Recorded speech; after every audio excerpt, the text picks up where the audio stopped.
আবিদ হাসান রাব্বি বলেছেন, আল্লাহর ওয়ালি হব কি করে? আল্লাহর ওয়ালি হওয়ার জন্য খুব কঠিন কিছু করতে হবে না, তবে অত্যন্ত গুরুত্বপূর্ণ দুটো বিশেষণের অধিকারী হতে হবে। এক নম্বর হলো ঈমান, পরিপূর্ণ মাত্রায় ঈমান থাকতে হবে। ঈমানের ঘাটতি হলে অথবা ঈমান বিরোধী অবস্থান থাকলে আল্লাহর ওলি হওয়ার কোনো সম্ভাবনা নেই। তাহলে আমাকে এনশিওর করতে হবে, নিশ্চিত করতে হবে যে আমার ঈমানটা কমপ্লিট, এবং সেই রূপরেখা আর আমি এখানে মেনটেন করছি যেটি মেনটেন করেছেন নবী সাল্লাল্লাহু আলাইহি সাল্লাম, সাহাবায়ে কেরাম এবং আমাদের আইম্মাতুল হুদা, বড় বড় ইমামরা।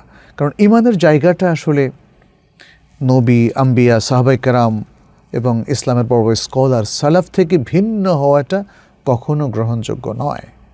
আজকাল দেখা যায় অনেক সংশয়বাদী মুসলিম রয়েছে, অনেক মুসলিম রয়েছে যারা কোরআন নিয়ে কটু কথা বলে, অনেক মুসলিম রয়েছে যারা সুন্নাহ নিয়ে কটু কথা বলে। এদের ঈমানের ঘাটতি রয়েছে, এদের ঈমান দোষযুক্ত। এরকম দোষগুলো থেকে ঈমানকে মুক্ত রাখতে হবে। এটা হচ্ছে পরিপূর্ণ ঈমান। একদম সালাফের ঈমানের যে মডেলটা, সেই মডেলটাকে ইনটেক নিজের মধ্যে প্রতিষ্ঠিত করতে হবে, তাহলে ওলি হওয়া যাবে। তবে ওলি হওয়ার জন্য দ্বিতীয় আরেকটি অত্যন্ত গুরুত্বপূর্ণ শর্ত রয়েছে, সেটি হচ্ছে তাকওয়া। তাকওয়া অবলম্বন করতে হবে, তাকওয়া ধারণ করতে হবে, এবং তাকওয়াটা মূলত হৃদয়ের মধ্যেই থাকে।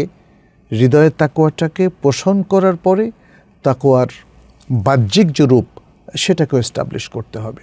তাহলে ঈমান এবং তাকওয়া এই দুটো বিষয় অত্যন্ত গুরুত্বপূর্ণ। সূরা আল আরাফের মধ্যে আল্লাহ সুবহানাহু ওয়া তাআলা বলছেন, ওয়ালাউ আন্না আহলাল কুরা আমানু ওয়াত্তাকাউ লাফাতাহনা আলাইহিম বারাকাতিম মিনাস সামাই ওয়াল আরদ। যদি জনপদের লোকেরা ঈমান পোষণ করত এবং তাকওয়া অবলম্বন করত, তাহলে আমরা আসমান এবং জমিনের বরকত তাদের জন্য উন্মুক্ত করে দিতাম। সুবহানাল্লাহ। আল্লাহর ওয়ালি হলে তখন দিন দুনিয়ার, ইহকাল পরকাল, আসমান এবং জমিনের সমস্ত বারাকা ওপেন হয়ে যায়, সমস্ত বারাকা নাজিল হতে থাকে। বোঝা যাচ্ছে এরাই হচ্ছে সবচেয়ে উঁচু দরজার ওয়ালি। এটা আমরা বলতে যত সহজ করে বলতে পারলাম, বাস্তব ততটাই কঠিন। প্রকৃত পক্ষে ঈমান এবং তাকওয়া সম্পন্ন প্রকৃত মুমিন হওয়া, এটার জন্য অনেক সাধনা লাগে, আগ্রহ লাগে, আল্লাহ এবং তার রাসূলের প্রতি মাহাব্বা লাগে, দ্বীনের প্রতি অবিচল আস্থা লাগে, ইস্তেকামাত লাগে। এগুলো যদি আমাদের মধ্যে থাকে, তাহলেই একটা পরিপূর্ণ ঈমান এবং পরিপূর্ণ তাকওয়ার জায়গায় আমরা যেতে পারবো, আল্লাহর ওয়ালি হতে পারবো।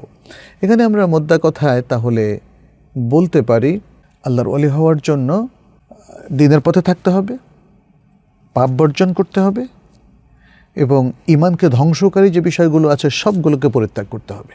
এটা হলো মোদ্দা কথা।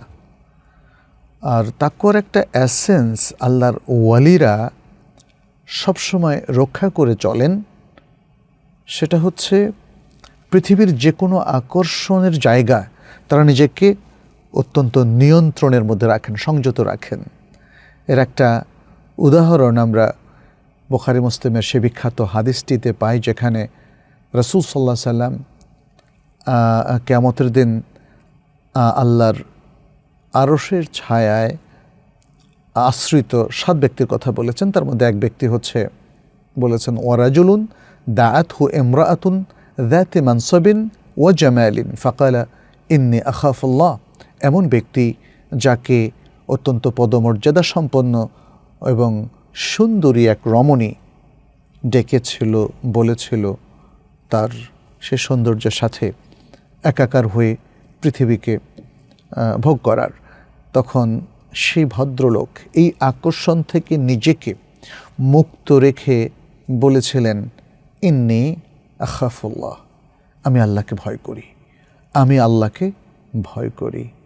এটা আল্লাহর ওয়ালি হওয়ার প্রমাণ। এই জায়গায় নিজেকে সংবরণ করা একমাত্র আল্লাহর ওয়ালি ছাড়ার কারো পক্ষে সম্ভব নয়।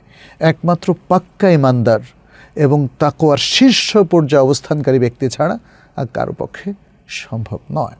সুতরাং আল্লাহর ওয়ালি যদি আমরা হতে চাই তাহলে আমাদেরকে ছোট বড় সকল পাপ বর্জন করার জন্য অত্যন্ত সিরিয়াসলি চেষ্টা করতে হবে এবং যে কোনো পাপ করার সময় আল্লাহ কি ভাববেন এরকম লজ্জায় আমাদেরকে থাকতে হবে।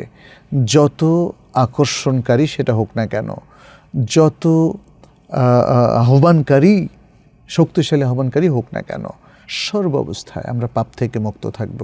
টাকা পয়সা, চুরি চামারি, ঘুষ, সুদ, পৃথিবীর বিত্ত বৈভব, সুন্দরী নারী কিংবা নারীদের ক্ষেত্রে সুন্দর পুরুষ, এসব ক্ষেত্রে আমাদেরকে যদি আমরা বর্জন করতে পারি তাহলে একজন অতি সাধারণ পুরুষ তিনিও আল্লাহর ওলি হতে পারেন, অতি সাধারণ নারী তিনিও আল্লাহর ওলি হতে পারেন। একজন রিক্সাওয়ালাও কিন্তু আল্লাহর ওলি হতে পারে, একজন কুলি মজুরও আল্লাহর ওলি হতে পারে, গৃহপরিচারিকা যাদেরকে আমরা বুয়া বলি তারাও আল্লাহর ওলি হতে পারে। কিন্তু মনে রাখতে হবে আল্লাহর ওয়ালি কখনো শরিয়ত লঙ্ঘন করে না, এই শর্তটা আছে, এই শর্তটা আছে। আমি দুনিয়ার পদমর্যাদার দিক থেকে যত নিচেই যাক এটার উপর আল্লাহর ওলি হওয়া না হওয়া নির্ভর করে না, বরং আল্লাহর ওলি হওয়া না হওয়া এটা নির্ভর করে কে কতটা শরিয়া পরিপালন করছেন এবং পরিপূর্ণ ঈমানের অধিকারী হচ্ছেন, তাকওয়া অবলম্বন করে চলছেন সেটার উপর। আচ্ছা।